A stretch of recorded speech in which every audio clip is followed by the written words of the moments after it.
Are you a skateboarder or an athlete over 30 years old? This message is for you. Mark 8:35. For whoever would save his life will lose it, but whoever loses his life for my sake and the gospel's will save it. Now I gotta figure out somehow to connect skateboarding with the word of the Lord and the message. And I just want you to know, with starting skateboarding at 30, you're not alone. If you skateboarded back in the day and you're now past 30 and you haven't picked it up for a while, there's many people just like you. I want this video to be a pep talk for you, and I want to talk through some details that are some frequently asked questions, and maybe some things that'll get you over the hump and get you out to the skate park, or purchasing your new board, or breaking the cobwebs off of the old one. I'm in this Facebook group that's Skateboarders Over 30, and it's really neat to see how that drive to get back out there on the park is alive, and there's a community. The skateboarding is very interesting in the fact that it does have some peaks and valleys in its awareness and coolness, and the overall sport itself is evolving.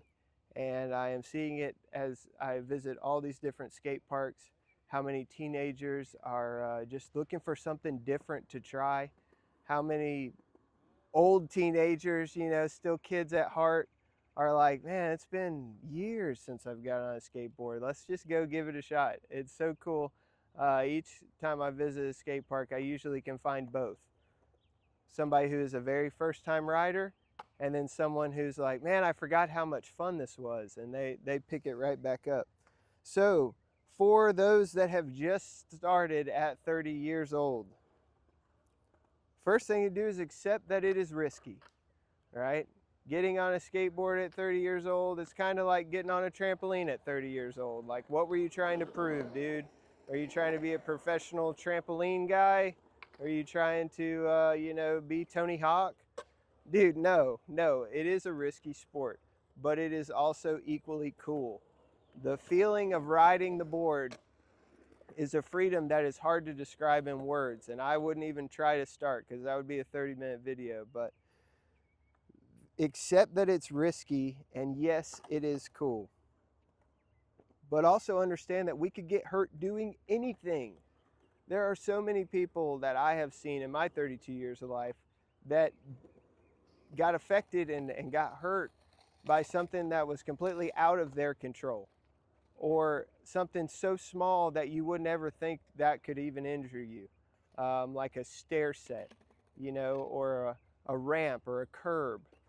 How quick is something that can hurt you able to sneak up on you? So I want you to take that as encouragement to at least do something that you want to do in life, and don't be scared of the repercussions per se. I mean, take calculated risks, and I'll get to that in a second, but the baby steps and the calculated risks is really what's going to help somebody who is older in age still be able to get out to the park and still have a fun time, even though they've just started. Also, we are in the age of information. You could literally go to YouTube and search any trick, and you're going to find some information. If your dryer breaks at your house while you're watching skateboarding videos, look it up on YouTube. So you're going to get that knowledge, and really that's all you need, is the proper preparation and then the knowledge to try. And that preparation looks different for everyone. I unashamed, I feel more confident and comfortable in a helmet, mainly because I end up scratching the helmet at some point out here every time I'm out here, and I just think, man, what would happen if I didn't have it? Also, I've seen in scenarios where you may skate half your time with a helmet and half without, and you notice, like, when you don't have your helmet, you're kind of like halfway doing it. You're kind of just like, you're doing the motions, but you're not really going for it. It's where you would do maybe a 50-50 grind versus a 5-0, or something that you've done multiple times over versus trying to push your limits. And I just want to be on go while I'm here, and so I just always put the helmet on. And I may be a kook for that. That's okay. That's I feel like I've got something to lose out here, and I just don't want that to harm my progression. So a helmet's a way for me to be safe. Also, shout out to FP insoles. Literally the most comfortable insole that I could put in my shoe. Helps. I'm not doing any big drops. I messaged in our group a couple weeks ago. They're like, okay, now that you got your insoles, it's time for a drop. I was like, dude, the drop for me is getting out of bed in the morning. But on a wakeboard, those things have been very helpful. FP insoles, recommend you check them out. So now the group that has started before and is picking it up again. There is a harsh truth to this. Skateboarding itself didn't change, but you did. At some point, your priorities got shifted or life happened. You know, there were events that happened that caused the skate park to kind of drift away in your life.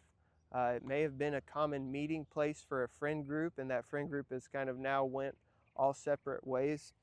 And, you know, I just want to encourage you to remind you why you loved it. And you may find a completely new reason why you love skateboarding than when you did in the beginning. Don't get discouraged that all of your friends have dispersed and are across state lines or in a different town. We have a device that we can use to connect us back, and I've used that in my friend groups. Just send them little clips, you know, like you still got it. One of past video, you know, my mission statement is to make my friends think they're young again.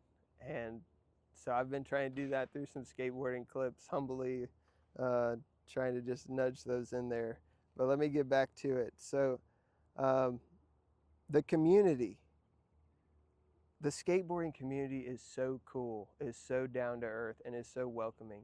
Skateboarding had this point where it was like the coolest thing, you know, Bam Margera, him, and all of that. And it was such a form of status at that point. And that was when I was in the heat of skateboarding the first time. Was the term poser kind of came up, and it was, you know, having the nicest, flashiest gear actually made you cooler somehow in the skateboarding community. That is all gone, in my opinion. I think skateboarding has hit its valley and is now on the up and up again. There's been multiple skateboarding video games that have come back out, and I feel this kind of atmosphere when you get out here and you see other skateboarders. Like, they're just glad that you're out here. They don't necessarily care what boards you have or what shoes you got or if you wear pads or not. Or no, it's just a good community that, you know, we just love the same thing, 4 wheels and a piece of wood, and we're gonna ride that around a bunch of ramps and feel alive again, you know, and feel young again. But it's okay to not want to be a poser. The only thing that's going to make you a poser is if you start to fib about your progression. You know, if I say that I can land a kickflip every 3 tries, I better be pretty close to landing a kickflip every 3 tries.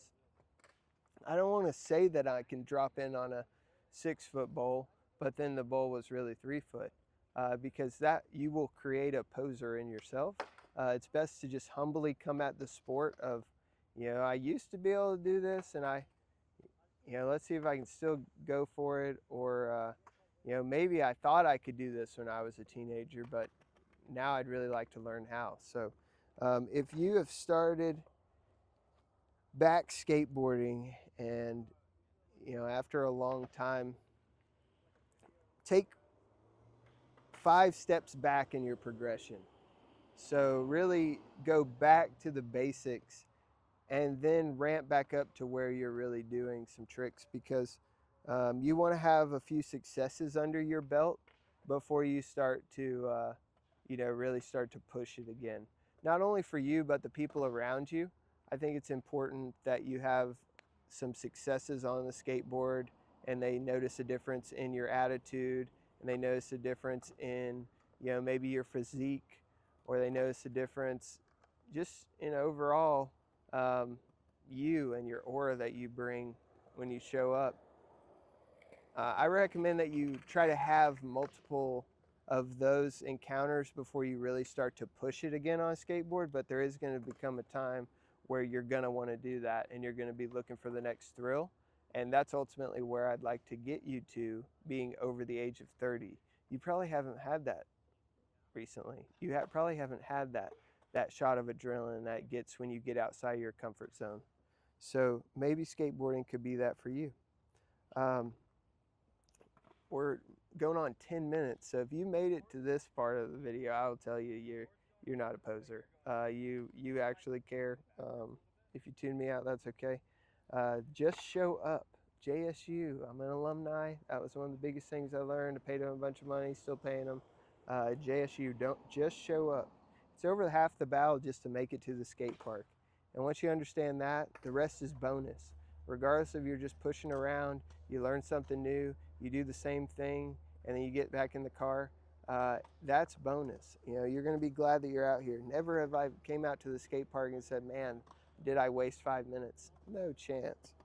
So the knowledge and the willingness to try. Remember, adrenaline is your friend. When you fall, you have a quick decision to make. You can either sit down and take a break, or you can use that adrenaline to move further. Also, let's go ahead and just break through the threshold of, you may have dropped this sport at one time because something happened to you, and it's important that you blame yourself and not the sport.